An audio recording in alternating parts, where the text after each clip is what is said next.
Leora never said it happened suddenly, and that detail matters. She always framed it as something that unfolded while she was living an ordinary life, walking familiar streets, answering messages, moving through days that looked identical to everyone else's. What changed wasn't the world. It was her relationship to what she had been trained not to notice. She described the moment as an ascent, not upward through space, but inward through layers of attention. Nothing dramatic at first. Just a subtle realization that some forces don't hide by disappearing. They hide by remaining obvious and unexamined.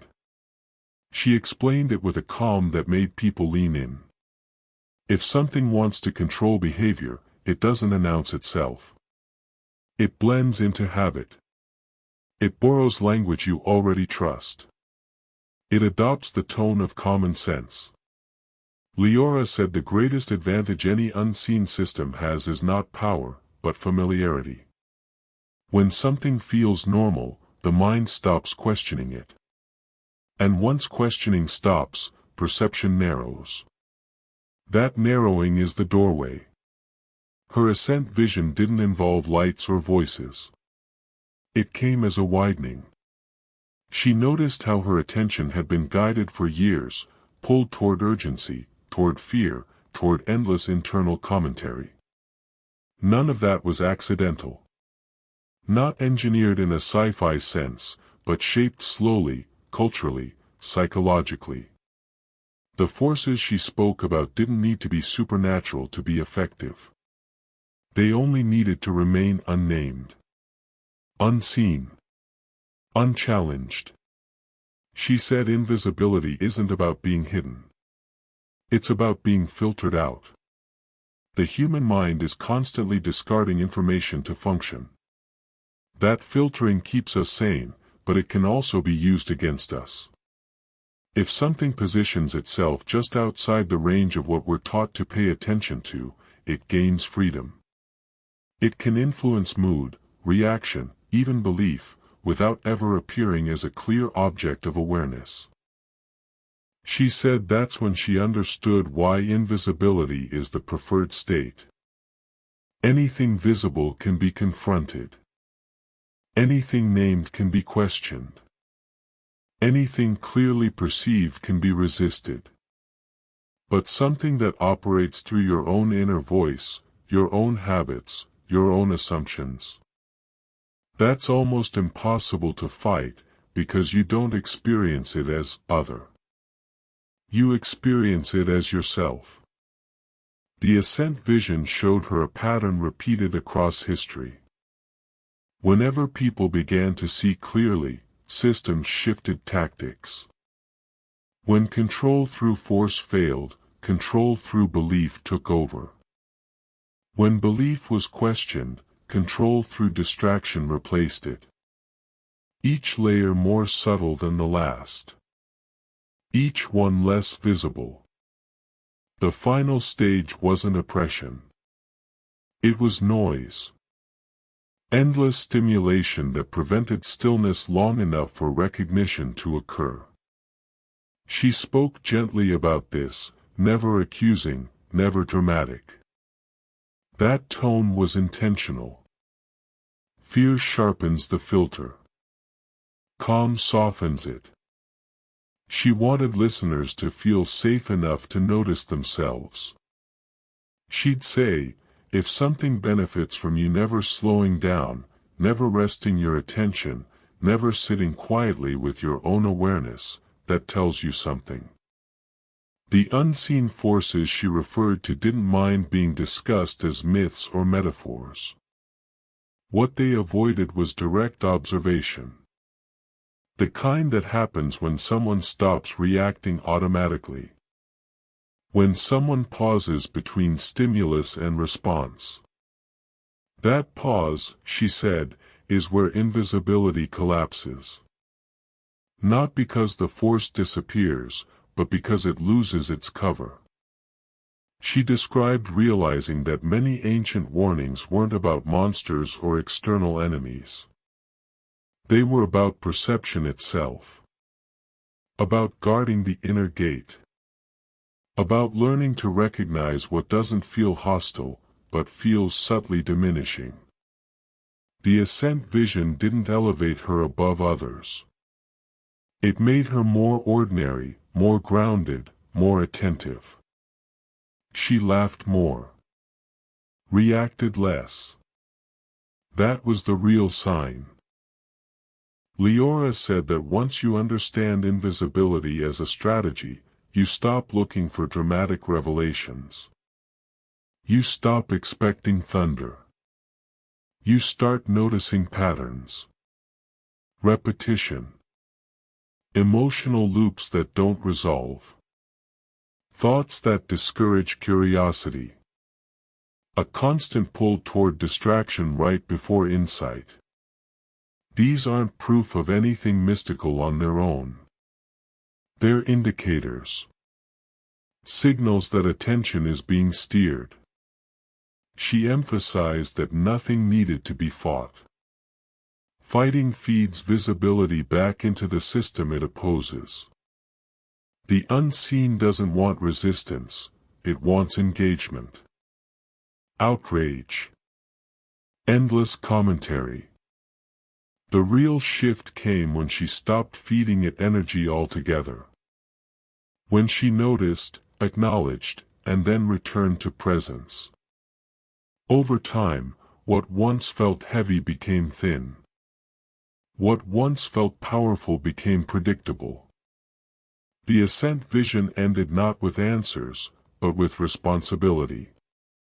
Seeing wasn't the finish line. It was the beginning of a different way of moving through the world. One where she could no longer pretend ignorance. One where she had to choose clarity over comfort, again and again. Not loudly. Quietly. In small moments no one else would ever notice. She told her story not to convince, but to offer a mirror. If anything in it resonated, she said, that wasn't because of her. It was because part of you already knows how invisibility works. Already senses when something is off. Already feels the relief that comes with slowing down and seeing what's actually there. And she always ended this part the same way, with a half smile. The most powerful thing you can do to an unseen system is notice it, without fear, without drama, and without giving it a name it can hide behind.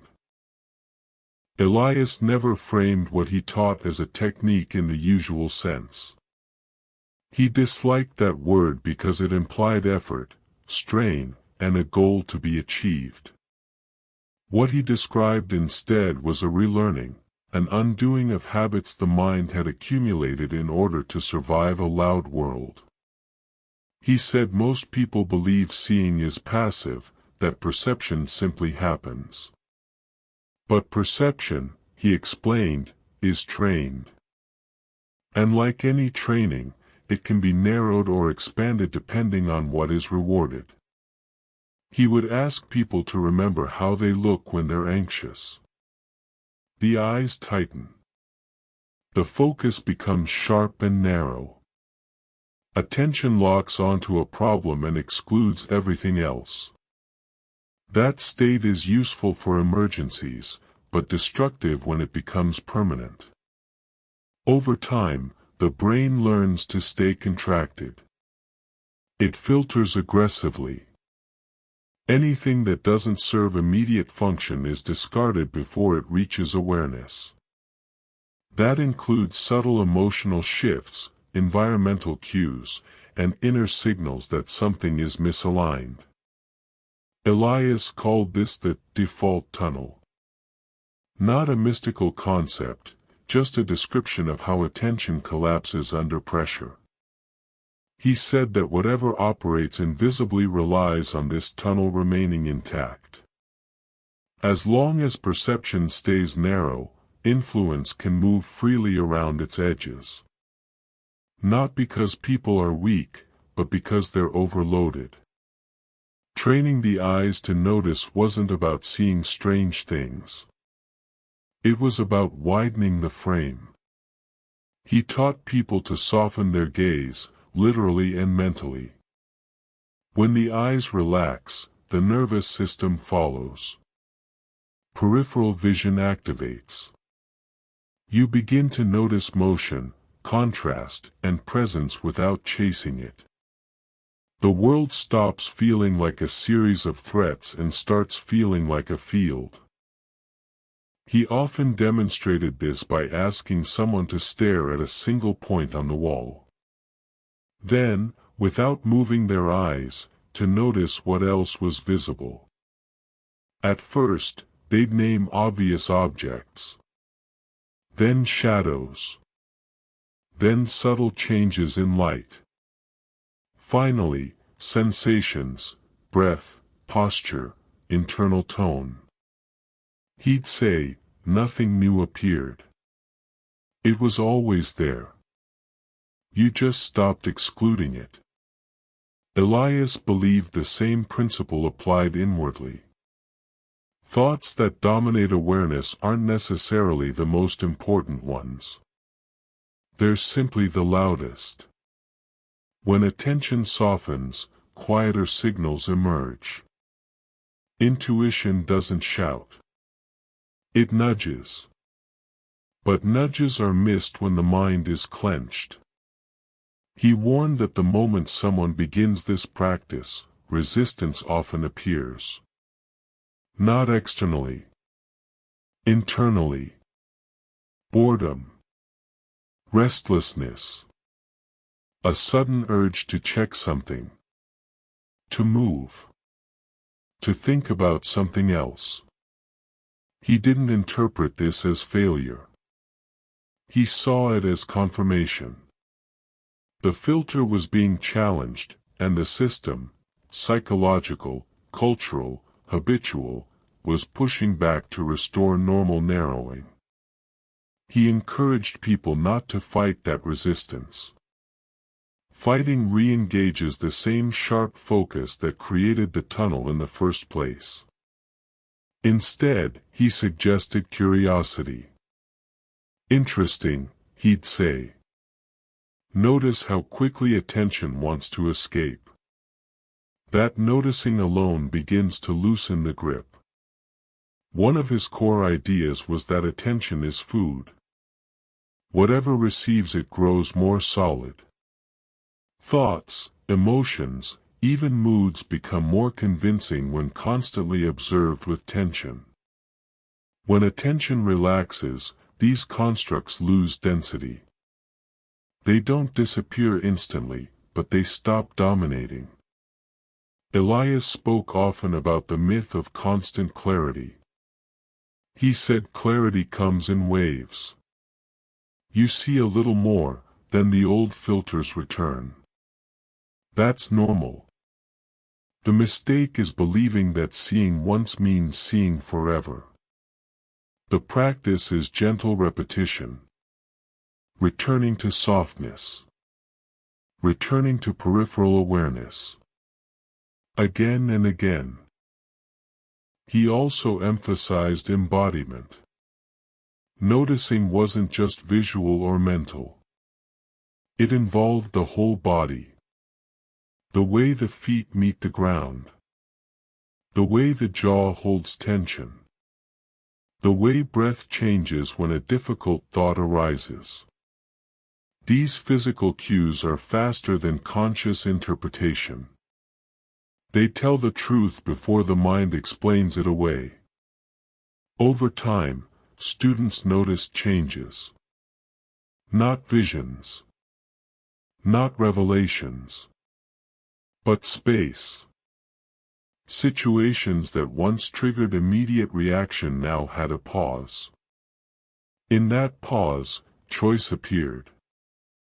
The choice to respond differently. Or not at all.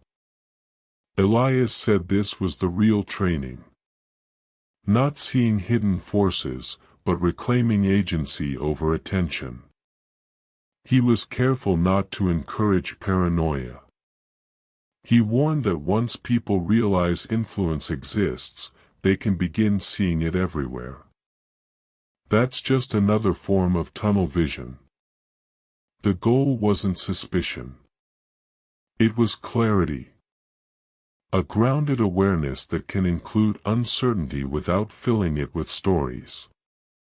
Elias often reminded people that the most effective filters are the ones we defend. Beliefs we've invested in emotionally resist examination. When attention softens, those beliefs may wobble. That can feel destabilizing. He reassured them that nothing essential would be lost. Only what depended on tension to survive. He described the process as adjusting a lens rather than opening a door. You're not entering a new world. You're seeing this one more accurately. The unseen doesn't rush forward dramatically when noticed.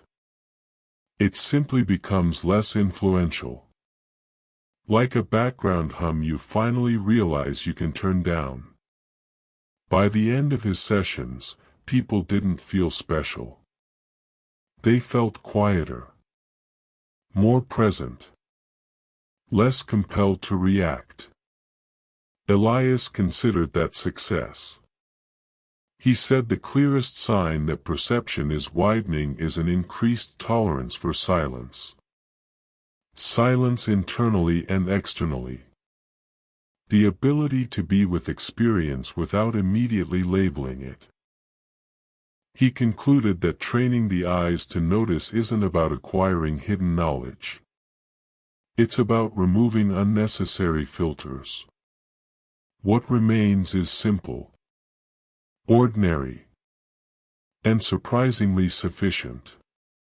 When attention is no longer hijacked, invisibility loses its advantage, not because it's exposed, but because it's no longer needed to explain anything. After a while, seeing stopped feeling like an event and started feeling like a condition. That was the change neither Leora nor Elias could fully prepare people for. Once perception widened enough, it didn't snap back completely. The old tunnel still appeared under stress, but it no longer felt like home. And that difference altered how life unfolded in small, cumulative ways. People who had practiced noticing began to report similar shifts, even though their explanations differed. Conversations changed first. Not dramatically, but subtly. They spoke less to fill space and more to respond. Silences no longer felt threatening. When someone projected fear or urgency, it didn't automatically hook them. They could feel the pull, and choose not to follow it. Elias said this was where things became practical. Seeing wasn't about decoding symbols or identifying hidden actors. It was about pattern recognition. You begin to notice when interactions repeat the same emotional loop. When media cycles provoke the same reactions. When internal narratives arise right before rest, clarity, or contentment. These patterns stop feeling personal. They start feeling mechanical. Once that happens, blame dissolves. There's nothing to fight. No enemy to defeat. Just feedback loops to step out of. And stepping out doesn't require effort, only non-participation. When you don't feed a loop with attention, it weakens. When enough people do this, systems based on constant engagement struggle to maintain coherence. Leora talked about boundaries, but not in the way people expect. Not walls. Not shields. She meant something simpler, naming what you will not carry. She encouraged quiet declarations, not spoken aloud, not performed, just internally recognized. This reaction isn't mine. This urgency doesn't belong to this moment. Saying it once didn't fix everything. But saying it repeatedly built clarity. She said something important shifted when people stopped demanding proof of what they were experiencing. Proof is a public language. Seeing is private. When you insist on external validation, you hand authority back to the very filters you're trying to loosen. The confidence that grows from perception is quiet. It doesn't argue. Over time, people notice that the unseen lost its drama. What once felt ominous became boring. Predictable. The same tactics, the same distractions, the same emotional bait. When something becomes boring, it loses power. Fear requires novelty. Influence requires engagement. Without those, it fades into background noise. Public sightings increased, not of entities, but of behavior. Mass reactions that moved too fast. Outrage that appeared fully formed. Trends that vanished as quickly as they arose. Instead of being pulled in, observers could watch these waves pass through society. Not detached. Just unhooked. Elias emphasized that this wasn't withdrawal from life. Quite the opposite. People became more responsive, more humane. When attention wasn't constantly hijacked, empathy increased. They could listen without preparing a response. Act without performing. Rest without guilt. These were not mystical achievements. They were signs of nervous systems returning to baseline. One of the most unexpected changes was humor. People laughed more easily. At themselves. At the predictability of certain thoughts. Humor, Elias said, is incompatible with domination. Anything that can be laughed at has already lost its grip. The unseen prefers solemnity. Heavy meaning. Constant seriousness. Laughter collapses that structure instantly. Leora noticed that as people stabilized in this way, they stopped seeking constant teaching. They didn't need new frameworks. They trusted their own noticing. That was the final shift. When perception becomes self-validating, external authority loses its hold. Guidance can still be appreciated, but it's no longer required. She was clear that nothing here created superiority. Seeing didn't make someone better. It made them less reactive. Less certain. More flexible. Those qualities don't dominate. They coexist. That's why they're difficult to control. The most important outcome, she said, was simplicity. Life didn't become more complex with layers of hidden meaning. It became cleaner. Less crowded internally. When attention rests naturally, many problems resolve themselves, or reveal that they were never problems to begin with. In the end, what changed wasn't the world structure, but one's relationship to it. The unseen didn't vanish. It just stopped being central.